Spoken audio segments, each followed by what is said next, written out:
you have your neuroticism gauge. Right? This slide is talking about consistency and change in personality. So the question is, to what degree do we change over time? We change over time, but the social psychologist Constance would say one's core personality traits remain their core, and then we pick up and grow over time with the secondary. Check this out.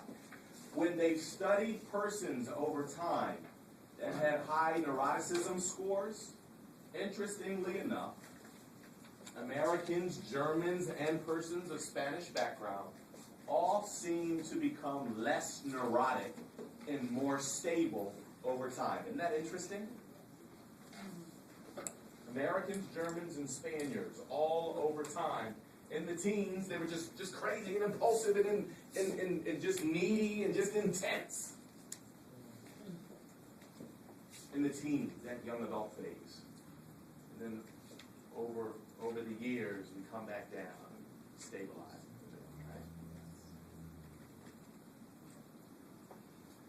Right? Conscientiousness. Interestingly enough, check this out. Isn't this deep?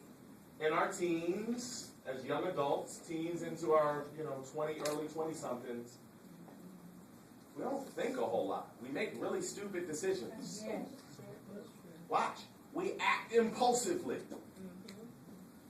Whatever feels good, because we're kids with large ids.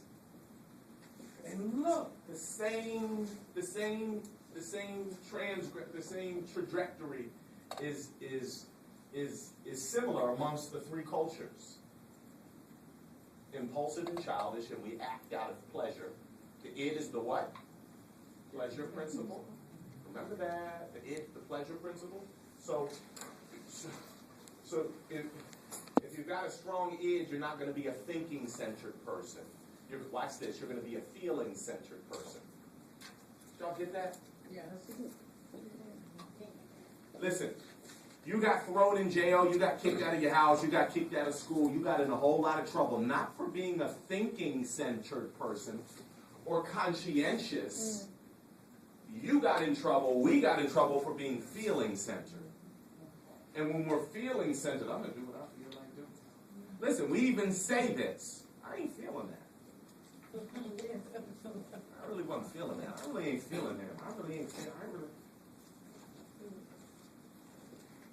But over time, as we age, we realize it's more important and valuable and beneficial to pause and to not do whatever we think or feel. Make sense? Yes. Now listen, don't get deep on me. It's not that deep of a question. Why do you think over our lifespan, from teenagehood to in our middle ages, we stabilize and become more conscientious? Why do you think that's the case? Don't get deep. It's not that deep. What's that? Experience, good. We've learned more. We've learned from our mistakes. What else? Daphne? Maturity. We mature naturally. Just there's an innate maturation process over time. You all are missing the real obvious one, though. But not everyone, though. You're right. Absolutely. You're absolutely right. Not everybody. Savannah said, no, there's some crazy 50-year-olds out there. She's right. Not everybody. This is the norm. This is generally speaking. Generally speaking. There are exceptions to the rule. You all probably got them in your family. Yes. Yeah. We all do, right? But hang out here with me for a second. Listen. Experience, and what did you say, Myra? Experience? Maturity. Experience and maturity. But listen. Let's just keep it real. When you're 16, do you have children? No. Do you have a house?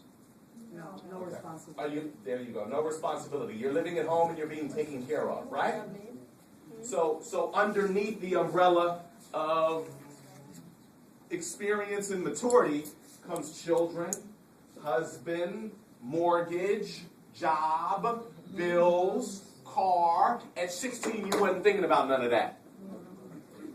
And as quiet as kept, maybe even at 23, 26, 27, you weren't thinking of that. Generally speaking, there's some persons out there that are engaged in the fullness of life, but not everybody. All right? John has a very messy dorm room, is always late for class, and can never find the notes he took in lecture. Which of the following best describes John's personality? Is he conscientious or is he impulsive? He's all over the place. You can't find anything. Ladies, be very careful about marrying this type of man.